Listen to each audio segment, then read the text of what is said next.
Alright, welcome back to this lesson, and in this one I'm going to be sharing with you something called inversions and how you can apply them and why they are important.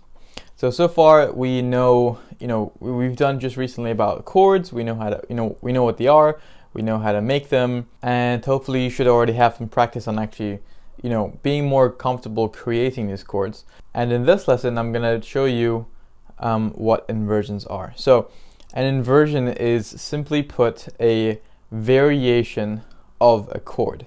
So for example, if I were to play C major, this is, the normal, natural version that we know. And if I were to make a first inversion, what I'm going to do is I'm taking the lowest note of this chord, right? So we have C, E, and G. I'm taking the lowest one, which is the C, which is also the root note because it's C major. So C would be the root, since that's what the chord is named after. I'm taking the C and I'm putting it an octave higher, right? So I'm taking the C, putting it here. So I can play the other hand for now. And then I'm going to let go of that note I just moved. So you're not, adding, you're replacing it, or you're actually moving it up the next octave, right? So now you're left with these. Now if I just rearrange my fingers to make it actually playable, this would still be a C major chord, but it's a first inversion. Now you can actually tell it's got the same kind of tone to it. Now you can actually do another inversion here. So I'm going to take this E, I'm going to throw it up here, and move my fingers around so that I can actually play these. So this would be a C major second inversion. So we have the root position, the first inversion, and the second inversion. Now what if I try to do another one? Well, we're going to take the bottom note, throw it up, and rearrange. And we have the root position again. So why is that? We can only have a maximum of 2 inversions. Well, it's because you only have 3 notes that you're working with here. You can only swap it in that order so many times. Now this obviously works with any chord. Let's take E major. I'm going to do a first inversion, taking that, throwing up here. Definitely a more difficult chord to play than C major. So just remember that you're going to be moving your fingers inwards when you're playing chords with black notes. Now that's the first inversion. Second inversion, taking this, throwing up here. That's still an E major second inversion. And a third inversion would be back to root. Why you are learning this and how you can apply this is what I'm going to explain in a moment. But first, I want you to just get to grips with actually doing this process. So it's very, very simple. You make your original chord and you take the lowest note and move it up an octave, then rearrange your fingers in ideally 1, 3, and 5 so that you can play that chord. And then you can do that a total of 2 times. So, just to alleviate some confusion here, this is called root position, not first inversion. This is a very common misunderstanding with beginner people, but this is root position. Now you might hear it be called natural position or initial position, anything like that, but anything that kind of gives you the meaning of root position, this is it, right? You can tell it's root by the chord name and the bottom note. So root, this is C major, and my bottom note is C, therefore this is root position. If I were to play a different chord like this, and I asked you, what is this chord I'm playing? You might think, okay, well, you're starting in E, therefore it's probably an E major or E minor or something. But going by just the sound of it, you might say major. Well, you'd be wrong, and here's how you figure out the answer. All root position chords follow the technique that I showed you earlier about chord creation with the semitones. So let me re-say that again. All root position chords, major or minor, follow that process of 4-3 or 3-4. So if you have a chord that is not following that, it is not a root position. So let me show you. This sounds like a major, so let's check if it is. This is our starting note, then we can count 4. 1, 2, 3, 4. We are already on the wrong note, so it can't be a major. Let's check if it's minor. 1, 2, 3, okay. 1, 2, 3, 4. Again, wrong note. If we were playing this one instead of that, we would be having an E minor. But because the note is not the B and it's the C, it is not an E minor, it's a different chord. So that was just to clear up some common misunderstandings. So let's get to the actual exercise here. I want you to create a first inversion of G major. Okay, so you're just gonna pause the video right now and have a go at that on your own, then unpause when you feel like you're ready, whether you think it's right or wrong, and I'll show you how we do it. Okay, so we're gonna take G major. So first we're gonna find G, count 4, then 3. So 1, 2, 3, 4. 1, 2, 3. Right, first inversion. So we're gonna do this process one time.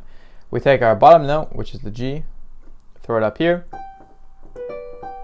This is the note you're left with, and you're gonna rearrange your fingers so that you can play it with one hand, because when you're actually playing something, you don't wanna play chords like this. You wanna play it with 1, 3, 5. So that's what it should sound like. This is not obviously specific to this octave. You can do it down here, or you can even do it with your left hand down there. Okay, next one. I want you to make an F minor second inversion. All right, so pause the video now and have a go at that. All right, so I don't expect you to just instantly play F minor just by your memory right now. So I'm assuming that you're going to be counting. So let's do this. We're going to go to F. We're going to count 3, then 4. 1, 2, 3. 1, 2, 3, 4. F minor. All right, so second inversion. First we'll do the first inversion. Bottom F, throw it up here. Play that. Kind of an awkward chord to play because it's quite stretched out, but as long as you're putting your fingers kind of into the black notes, it'll be easier to play, especially if you have the arc, nice form in your wrist. That's our first inversion. Now second inversion, we're gonna take this G sharp and we're gonna throw it up there. Then we're gonna rearrange. So we have 1, 3, 5. That would be an F minor second inversion. So why am I teaching you this? Well, let's say that online you went to go find some music to play, like chordal based, like we just did with Hallelujah. You're gonna find some things called stroke chords, which we're not gonna cover right now, but those do include using inversions. Now also when you play actual pieces from sheet music, you're also gonna find inversioned chords, and it's just good to have an understanding of what you're actually playing rather than robotically kind of going through note by note and playing. You instead want to have an actual understanding so that you can grow as a musician, not just a player. The other use for it is when you are composing or improvising, any kind of activity where you're just kind of freestyling on the piano, not, reading from something. Use of inversions is very, very good. And this is actually the reasons why songwriters use inversions, because songwriters are, sometimes they are composers. You have some who just write lyrics, and you have some who do lyrics and the chords, and when they do that, they use these inversions that you are learning right now. So their purpose is to give more richness, more variety, some kind of dynamic that is different to the very basic and quote unquote plain chord harmonies that you find normally. So let me kind of demonstrate this. Normally with songs you might find C major played like this. I'm adding the left hand here because that is what you're going to be aiming for soon. Then you go to A minor.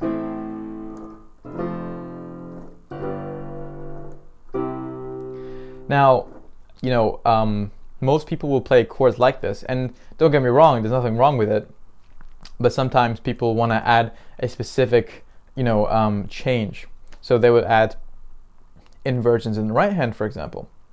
So instead of playing C major as the root position, they will do it as a first inversion. So we take that up, throw it here, and now you're left with this. But you still keep the left hand on the same, note, because you're playing a C major, chord.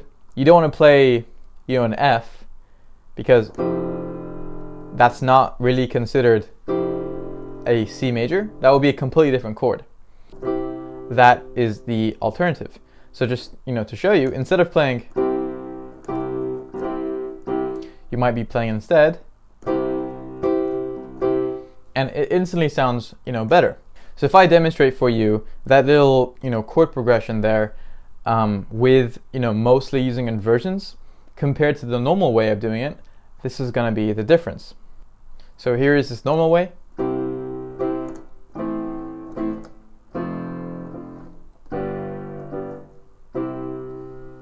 And here is the inversioned way.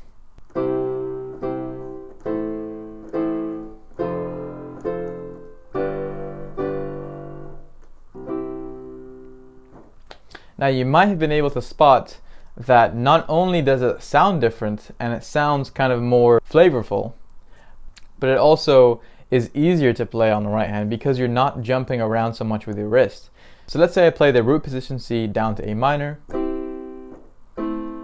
then F, then G. You can see I'm moving around like this, which is, again, nothing wrong with it. But if I didn't want to do that, I could use inversions. So now, first inversion C is very, very close to a second inversion A minor. Right, so A minor, first inversion, and then second inversion. Now if we take that first inversion C again, we can see that it's, so the A minor, all you're changing is one note. So that's another use for inversions, and does not only apply to right hand, but you can also use it in the left hand, but we're not going to cover that right now. For this lesson, I just wanted to introduce you to inversions and give you some practical exercises to kind of develop your understanding and confidence with actually, playing this, because you are going to be finding some instances where you'll be playing them not only in this course, but once you are going to go out and learn your own songs. So I'm going to give you 5 different chords that I want you to play both possible inversions and do this for each of those 5. So for example, if I said F sharp minor, okay? So you make the F sharp minor, and then just by me doing quickly, I know it's this. Then a second inversion would be that. So I want you to repeat this process for 5 chords and do it right hand and then left hand. I know we're not giving the left hand that much attention right now, but most people are right hand dominated. Even left-handed people somehow find their right hand more relaxed. It might be because their left hand is more used, so they kind of stress it up a bit more. But either way, we are going to get to left hand, quite soon. But remember to practice these things I'm giving you on both hands. And it is for your benefit, remember. Because I know, by strengthening these muscles and the brain connections, and you just being confident and seeing your progress, how much that's going to help you in the future things to come in this course and for what you want to learn.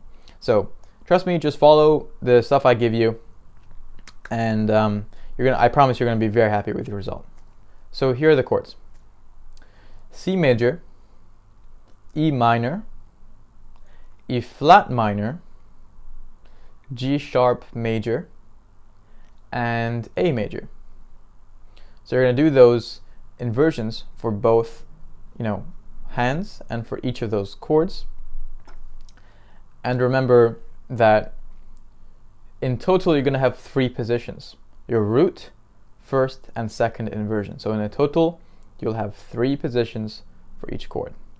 That is your task. And if you want to do an extension task, which is optional, you can play the chord on your right hand, so root position, but your left hand is just going to be playing an octave on the root note of the chord. So here's an example of what it's going to look like for the extension task: C major root, C major first inversion, major second inversion. You're going to repeat that for each of those chords. Okay, good luck with that, and I will see you in the next lesson.